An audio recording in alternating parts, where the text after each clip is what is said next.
दोस्तों नमस्कार। आज हम बात करेंगे स्पाइनल एनेस्थीसिया के बारे में। एनेस्थीसिया हर सर्जरी में बहुत ही इम्पोर्टेंट होता है और हर मरीज को अलग अलग प्रकार का एनेस्थीसिया देना पड़ता है। किसी को जनरल एनेस्थीसिया, किसी को लोकल एनेस्थीसिया, किसी को स्पाइनल एनेस्थीसिया। डॉक्टर के फील्ड में काम करने वाले सभी लोगों को स्पाइनल एनेस्थीसिया के बारे में अच्छी तरह मालूम ही होगा और काफ़ी मरीज जिनका ऑपरेशन हो चुका है उनको भी शायद इसकी जानकारी हो सकती है।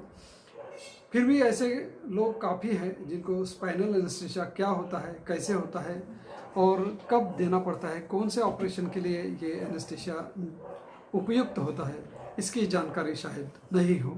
इसलिए मैं आज शॉर्ट में आपको स्पाइनल एनेस्थीसिया के बारे में बताना चाहता हूँ। आइए शुरू करते हैं स्पाइनल एनेस्थीसिया के बारे में इस वीडियो में। सबसे पहला सवाल, स्पाइनल एनेस्थीसिया क्या होता है।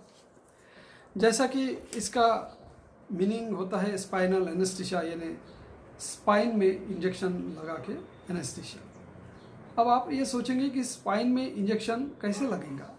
स्पाइन तो हड्डी है, रीढ़ की हड्डी, स्पाइन यानी रीढ़ की हड्डी। रीढ़ की हड्डी में इंजेक्शन कैसे लगाएंगे। दोस्तों रीढ़ की हड्डी में इंजेक्शन नहीं लगाते हैं। रीढ़ की दो हड्डियों के बीच में जो गैप है, ये ऐसी दो हड्डियां हैं, इसके बीच में गैप है। इस गैप में से इंजेक्शन डालकर आपको एनेस्थीसिया लगाया जाता है। इस गैप में से इंजेक्शन डालकर जो स्पाइन का कॉलम रहता है जिसमें सेरेब्रोस्पाइनल फ्लूइड होता है, CSF सेरेब्रोस्पाइनल फ्लूइड, ये स्पाइनल कॉलम में होता है, उसमें ये इंजेक्शन डाला जाता है। ये इंजेक्शन के डालने से जो नसें उस स्पाइन के कॉलम से निकलती है, जो अपने आधे नीचे के शरीर को सप्लाई करती है, आधा पेट बेबी के नीचे का और जो पैर है उसको सप्लाई करती है, वो नसें तुरंत में सुन्न हो जाती है। जैसे हम इंजेक्शन देते हैं वैसे ये नसें सुन्न हो जाती है और लगभग 2-2.5 घंटे तक ये सुन्न रह सकती है।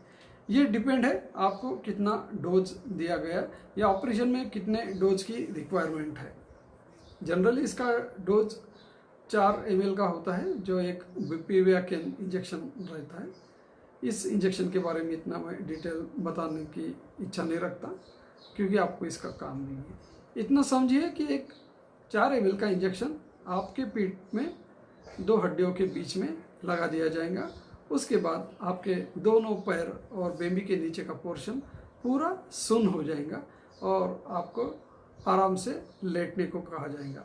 आप अगर चाहेंगे तो भी आपके पैर हिल नहीं सकते, ना आप अपनी कमर उठा सकते।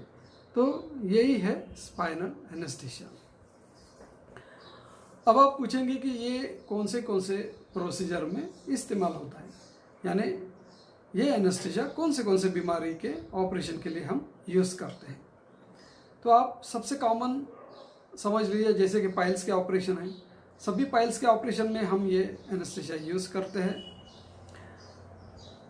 सभी फिशर के पेशेंट के लिए, सभी फिस्टुला के पेशेंट के लिए, सभी टाइप के लैट्रिन के मार्ग की सर्जरी के लिए, जैसे कि perianal obsess formation, perianal ward formation, perianal fistula formation, या इनके सब लेडीज़ पेशेंट पेशाब की जगह के जो ऑपरेशन रहते हैं, बार्थोलिन अब्सेस, बार्थोलिन सीस्ट और हिस्टेरेक्टोमी, इनके लिए भी यूज़ होता है।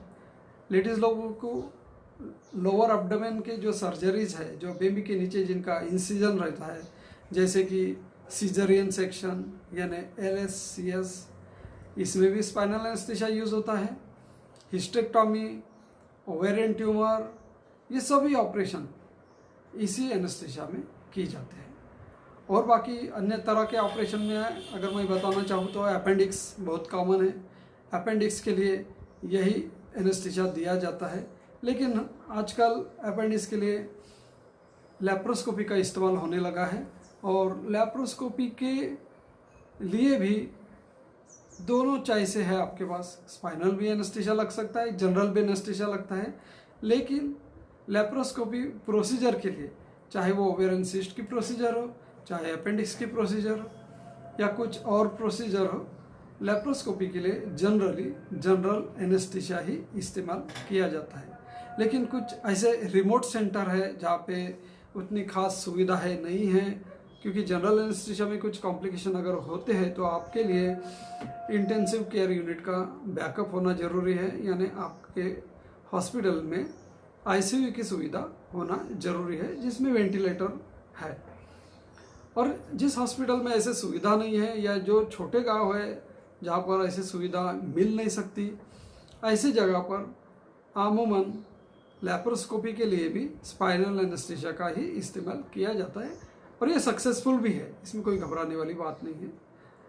ये तो एक डिफरेंट टॉपिक हुआ जो मैंने आपको बताया है, जनरल और spinal in case of some laparoscopy surgery. लेकिन स्पाइनल एनेस्थीसिया काफ़ी हद तक इन सभी सर्जरी में ठीक है।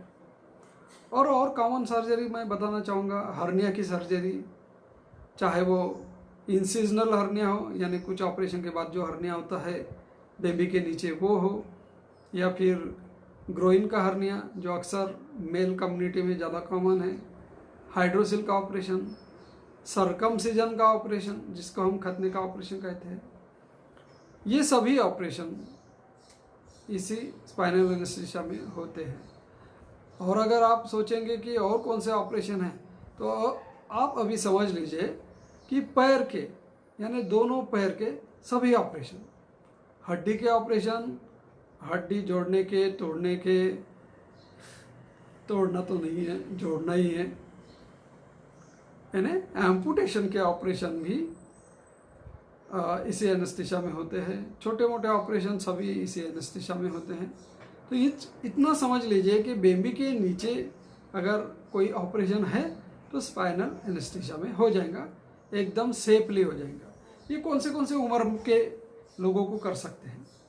जनरली देखा जाए तो हम 5-6 साल के ऊपर के सभी बच्चों का ऑपरेशन इस टेक्निक से यानी स्पाइनल एनेस्थीसिया से कर सकते हैं।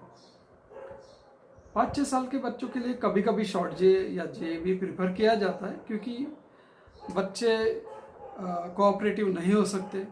वैसे तो उनको पीठ में सुई देने के पहले सीडेशन दिया जाता है ताकि वो हलचल नहीं कर सके। बड़े लोगों में सीडेशन नहीं दिया जाता। याद रखिए, बड़े लोगों के लिए सीडेशन में स्पाइनल एनेस्थीसिया लगाना अच्छी बात नहीं है, लेकिन हाँ, बच्चों के लिए अगर स्पाइनल एनेस्थीसिया हम लगाना चाहते हैं तो उनको पहले थोड़ा सा बेहोश किया जाता है, यानी पूरा बेहोश नहीं, सीडेशन, ताकि उनको अच्छे से स्पाइनल एनेस्थीसिया लगा सके, उनको कोई तकलीफ ना हो, क्योंकि वो उतने कोऑपरेटिव नहीं हो सकते। अदरवाइज उनको जीए हम दे सकते हैं। अब आप ये सोचेंगे कि जीए में ऐसी क्या मजबूरी है या कॉम्प्लिकेशन है जो आप जीए अवॉइड करना चाहते हैं? इसका आंसर अपने हेल्थ इंफ्रास्ट्रक्चर में है, ऐसा समझ लीजिए। क्योंकि काफ़ी हॉस्पिटल, अगर प्राइवेट के अगर हॉस्पिटल देखा जाए, अगर प्राइवेट में 100 हॉस्पिटल है तो 10 हॉस्पिटल कॉरपोरेट है, उसके बाद 10 हॉस्पिटल थोड़े से ठीक ठाक है, उसके बाद 80 हॉस्पिटल तो ऐसे ही है जिनमें सिर्फ ओटी के नाम पे एक रूम है जिसमें 2-3 इंस्ट्रूमेंट है और उसमें एनेस्थीसिया देना है। उनका कोई आईसीयू बैकअप नहीं है, उनमें कोई इंटेंसिव केयर सिस्टम नहीं है, और इसलिए ऐसे सेटअप में as possible general anaesthesia avoid किया जाता है, क्योंकि उसके कॉम्प्लिकेशन हैंडल करने के लिए आपके पास बैकअप नहीं है। इसीलिए और इसलिए छोटे बच्चों में भी एज पॉसिबल हम स्पाइनल एनेस्थीसिया में ही करने की कोशिश करते हैं। अगर स्पाइनल एनेस्थीसिया देने लायक बच्चा नहीं है, बहुत छोटा है, 5 साल के अंदर है, तो उसके लिए कॉर्डल एनेस्थीसिया रहता है। एक अलग टेक्निक है कॉर्डल एनेस्थीसिया, वो मैं आपको बाद में बताऊंगा। स्पाइनल एनेस्थीसिया की भी एक अलग टेक्निक है जिसको हम एपिड्यूरल कहते हैं, वो बड़ों में भी लगा सकते हैं, वो भी मैं बाद में बताऊंगा। एक सब्जेक्ट के साथ इतना सारा मैं आपको बताना नहीं चाहता, क्योंकि ये एक स्पाइनल एनेस्थीसिया अलग सब्जेक्ट हो गया, आपको इसके बारे में एक्सप्लेन करना चाहता हूँ। तो ये हो गया कि कौन सी प्रोसीजर में ये एनेस्थीसिया दिया जाता है। अब आपको मैं बताना चाहता हूँ कि ये कैसे देते हैं। यानी आपका ऑपरेशन है तो आपको ये जानकारी लेने की इच्छा होगी कि भैया एनेस्थीसिया कैसे देंगे, क्या देंगे, पीठ में ही दे देंगे, मैं तो हाथ में ही सुई लेने को डरता हूँ, पीठ में सुई कैसे लूँगा। डरिए नहीं, कुछ भी डर नहीं लगेगा आपको। आप बेफिक्र ऑपरेशन थिएटर में जाएंगे, आपको एक तो 1 करोड़ पे लेटने को कहेंगे या फिर ऑपरेशन टेबल पर बैठने को कहेंगे। इस तरह ये 2 पोजीशन में दिया जाता है। कभी कोई, ये हर एक की अपनी चॉइस है। जो एनेस्थेटिस्ट आपको एनेस्थीसिया देने आया है उसकी चॉइस होती है, क्योंकि वो कौन से प्रोसीजर में ज़्यादा यूज्ड टू है, यानी वो हमेशा कौन से प्रोसीजर में ज़्यादा कंफर्टेबल है, वो देख के आपको पोजीशन दी जाएंगी। दोनों भी पोजीशन अच्छे हैं, कोई खराबी नहीं है। तो एक तो आपको एक साइड में ऑपरेशन टेबल पे लिटाया जाएगा या फिर आपको ऑपरेशन टेबल पे बिठाया जाएगा।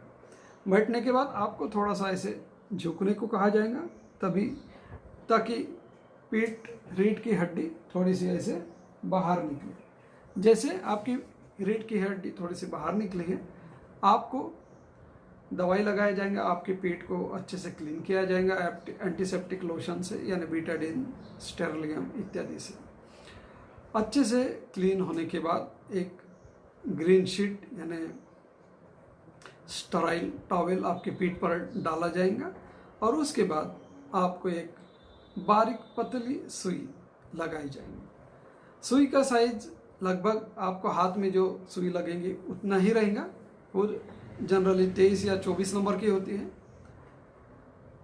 या फिर उससे भी बारीक सुई इस्तेमाल की जा सकती है। आजकल 25 नंबर या 27 नंबर की नीडल इस्तेमाल में लाई जाती है, जबकि हाथ में इंजेक्शन जो देते हैं उसका नंबर रहता है 24।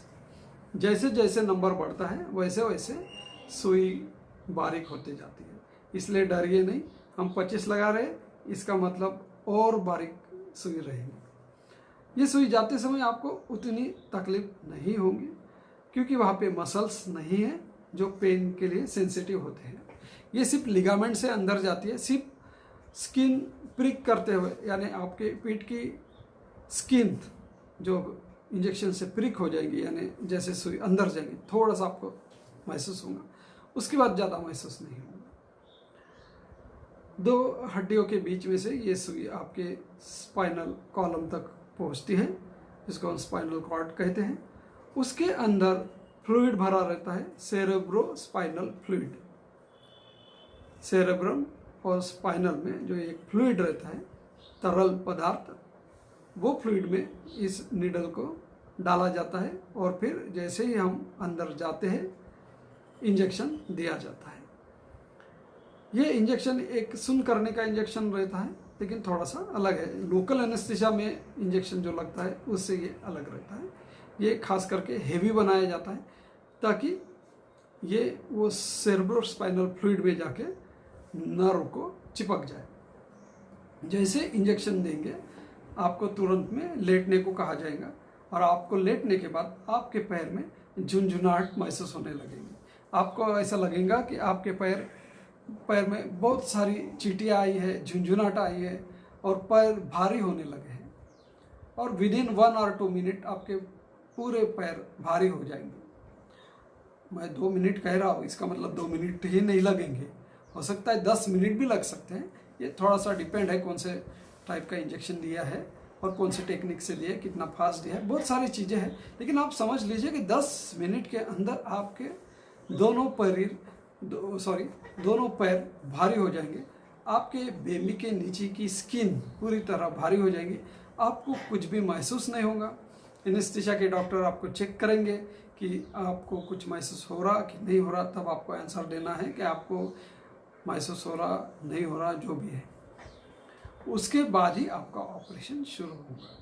यानी ऐसा नहीं हो सकता कि आपको महसूस हो रहा है तो भी आपका ऑपरेशन शुरू हो गया। यह ऐसा नहीं है कि बस इंजेक्शन दे दिया और काटपीट चालू, आप चिल्लाते रहे या कुछ भी हो जाए, ऐसा नहीं है। तो डरिए नहीं, ऐसा पहले के ज़माने में होता था, हाथ पर पकड़ के ऑपरेशन कर रहे हैं, जब एनेस्थीसिया का इन्वेंशन नहीं हुआ। इसकी भी एक बहुत मज़ेदार स्टोरी है, वो भी मैं आपसे शेयर करना चाहूँगा।